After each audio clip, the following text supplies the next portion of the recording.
Good evening and welcome to Election Night 2024. We're happy to have you along with us for what will be the conclusion to a monumental election season. Now, a lot has happened since you were with us 2 years ago, and especially in the months leading up to tonight. We plan to give you insight on multiple aspects of the election process, both locally and nationally. But first, let's get into tonight's news.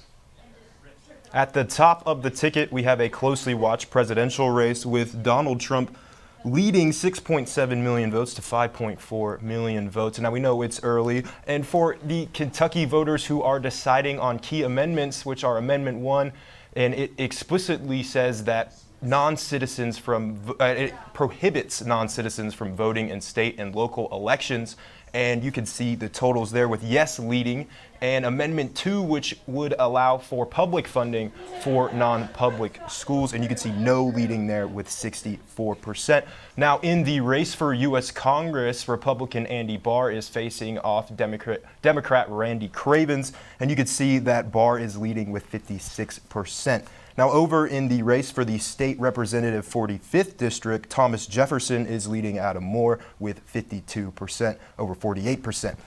And in the race for the state representative 56th district, Daniel A. Pfister is leading Chantel Bingham 54 to 46%. And finally, for the Wilmore City Council election, we don't really have those statistics yet, but we will let you know when we get to them. And you can see that is including all of those candidates listed for you right there. Now, voters across the country have been exploring more options than ever before to cast their ballots. Reporter Savasti Levignati had the opportunity to talk with Asbury students about early voting and absentee ballots.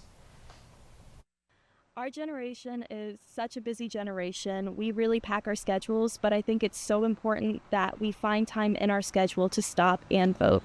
Amidst the busyness of everyday life, voters across the country have been exploring more options than ever before to cast their ballots. It's important to have the right to vote because, it just decides so many things in our country. Applying for early voting or requesting an absentee ballot has become a vital tool, offering a convenient way for citizens, particularly university students, to participate in this democratic process. Voters can apply online, by mail, or in person at election offices. Emma Bell, a senior at Asbury University, has opted for early voting. So personally, with voting for me, it's a little more difficult because I live in Georgia. And so I have to vote in Georgia, which means early voting works really well for me because I can kind of find a time within the period to go to Georgia and go into wherever is closest to my house there. Early voting, as well as absentee ballot, are designed to make voting more accessible, especially for those facing time or logistical constraints. For me, it's like I'm still a part of this country regardless of whether I'm in my state or not when elections is happening. Applications for both processes must be submitted within a specific period before Election Day, with deadlines varying by state or county. Deb Shortleaf decided to apply for an absentee ballot and completed the process to ensure her vote would be counted before Election Day. So I live in Ohio. That's where my mailing address is. But because I go to school in Kentucky, I have to apply for an absentee ballot. And if it's approved, then I can send it through, and that way my vote still counts. In Wilmore, Savasti Levignati. Now that you've seen what early voting looks like, let's get into some of the statistics surrounding early voting with Ella Case. Thanks, Asa. Almost 800,000 Kentuckians voted either early or absentee this election. About 53% of those early voters were Republicans and some 40% were Democrats. Kentucky's early voting window was open from October 31st through November 2nd. Nationally, about 78 million votes were cast prior to today, and according to NBC News, 41% of those who voted early were Democrats, to Republicans 39%. The early voting numbers were actually down this year compared to 4 years ago when 110 million early ballots were cast. Of course, a significant portion of voters who cast ballots via mail and absentee in 2020 could be attributed to the COVID-19 pandemic. Many analysts believe that early voting in 2020 was to the benefit of Democrats. We might not know for a while which party gained or lost due to this year's early voting totals. Back to you, Asa. On the ballot in Kentucky was Amendment 2, which would allow for public funding of non-public schools. Reporter Christina Smith has more from Wilmore Crossing Academy. Thank you, Asa. We are here at Wilmore Crossing Academy to bring to you the latest information on this election. Kentucky citizens have been voting all day today for the general election on new and adjusted amendments. One main topic of interest Kentucky citizens have been voting for on today's ballot is Amendment 2. Amendment 2 proposes the question of if Kentucky tax dollars should be spent on private and charter schools. In 2022, this amendment was proposed and struck down by Kentucky Supreme Court, but this past March, it was approved to move to the ballot. I got to interview students and citizens here in Wilmore to get their thoughts on Amendment 2. Let's take a look. The state of Kentucky is in a debate over the upcoming ballot, which will ask voters to vote for or against the possible Amendment 2. So, from my understanding, it's basically the first step to opening the Kentucky schools open to a constitutional change so that state and legislators could have more say in the public education. The question at hand for voters and Kentucky residents is this: should public tax dollars be used to fund private schools? I think we should vote yes. I think in a capitalist society, the money goes where the value is. And so I think that if people aren't finding value in the public school system, we shouldn't keep sending money there. I'm a little worried about giving the state government just license to begin spending money without affirming the ways in which they're spending it. So there's some concerns I have with this bill. The bill reads, the General Assembly may provide financial support for the education of students outside the system of common schools. As a music educator, my job is to teach young kids about music, obviously. So when things like that happen, one of the first things that they do is budget cuts. So they'll cut different programs or different resources that they've had. And one of the first things that they typically cut is arts. So that would be music. So should this bill pass, my job could eventually easily be in jeopardy. Parents, activists, and civilians of Kentucky are divided by two sides of logic. One side actively fighting against the amendment, campaigning with vote no for Amendment 2, as the other is fighting for the amendment to pass. Kentucky at the moment is 44th in the nation as far as public education quality. So introducing this bill is only going to make those statistics worse, in my opinion. I think if you want to improve education as a whole, rather than introducing a bill that's going to make life harder for public schools, I'd rather there be a bill that's introduced that will help to secure that those spaces are places that people want to send their kids anyway. Although the ballot is written, Kentucky still does not know what the future policies may look like. Lawmakers in the General Assembly will begin to create and navigate the policy if the bill is approved. 12 states, including Indiana, California, Florida, and more, all have at least one universal private school choice program. It is now up to Kentucky voters to see if Kentucky will be the 13th state to initiate private school choice. Kentucky polls are now closed, and results will roll out soon. Well, that's all I have for you this evening. Back to you. It's already a federal crime for non-citizens to vote in national elections, so should Kentucky's constitution be changed to read that non-citizens should not be allowed to vote in state elections? If approved, Amendment 1 would settle things by explicitly saying that non-citizens are prohibited from voting in state and local elections. Alex Deacon is at the Jessamine County Courthouse with more.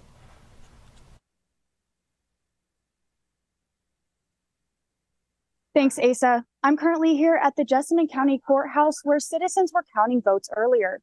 Kentucky voters saw two amendments on the ballot today, with the first one being a citizenship requirement measure. The idea behind this amendment is to close the loophole on non-citizens being eligible to vote in Kentucky. Amendment 1 requires a majority of votes to pass, and if it does, Kentucky's constitution will be changed to state that no person who is not a U.S. citizen shall be allowed to vote in Kentucky elections. This applies to all elections, even local ones such as school board.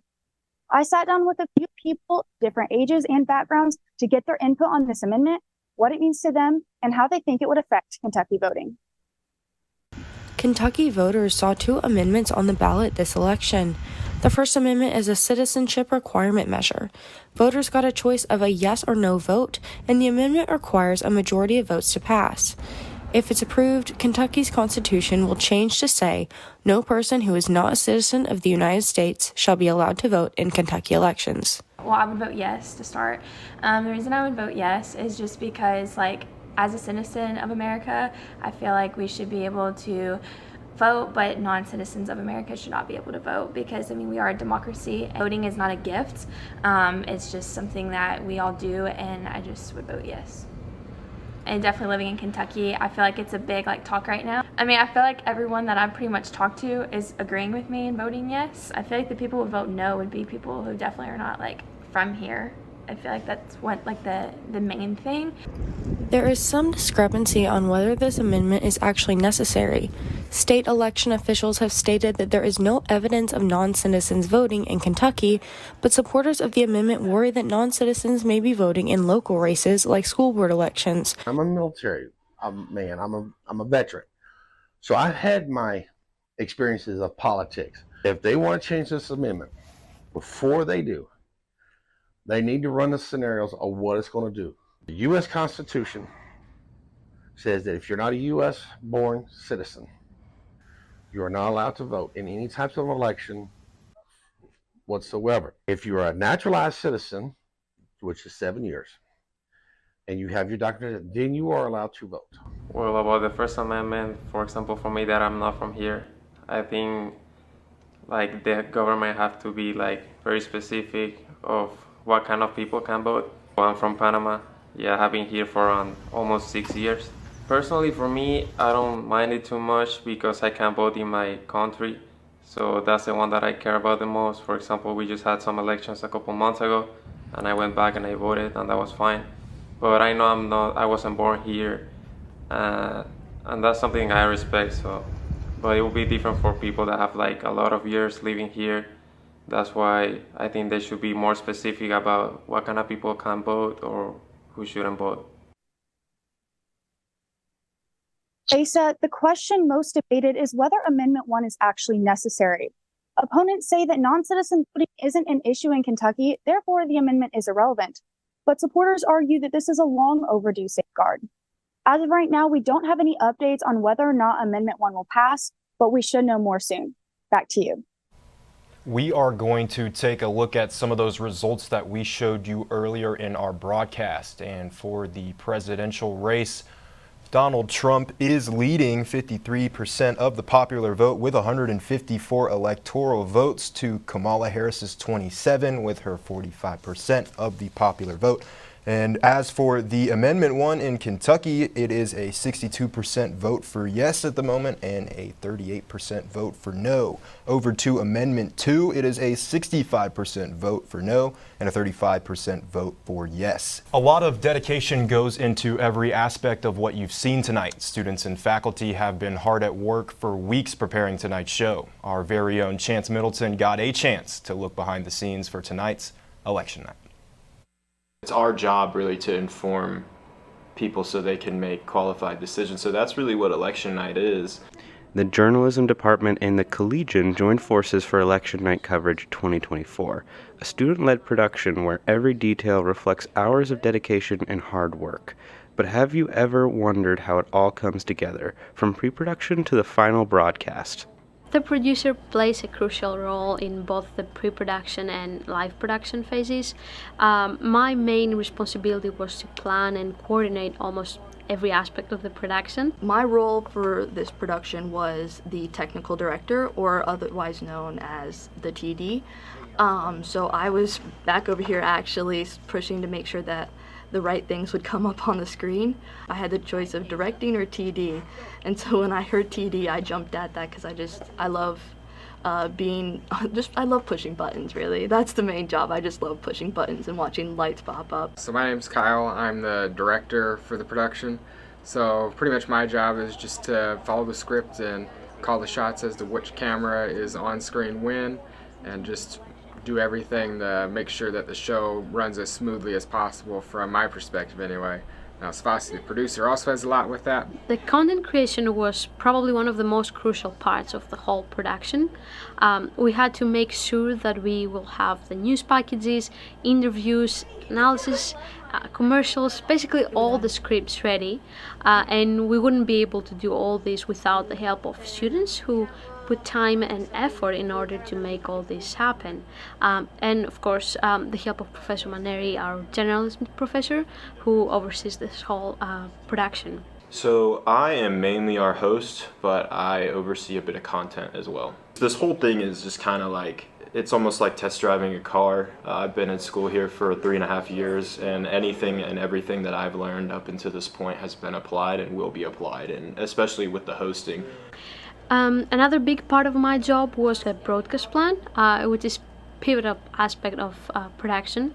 This included developing a segment-by-segment breakdown of the show, selecting stories and assigning them to reporters, ensuring all necessary equipment was in place, and clearly defining the responsibilities for each team member. You know, this is a type of show that is easy to be a little more on the boring side and a lot more difficult to be on more of the fun side. And I'm hoping that we can create, you know, more of a fun show while also still conveying all the important information that there is to convey on election night. My position tonight is floor manager.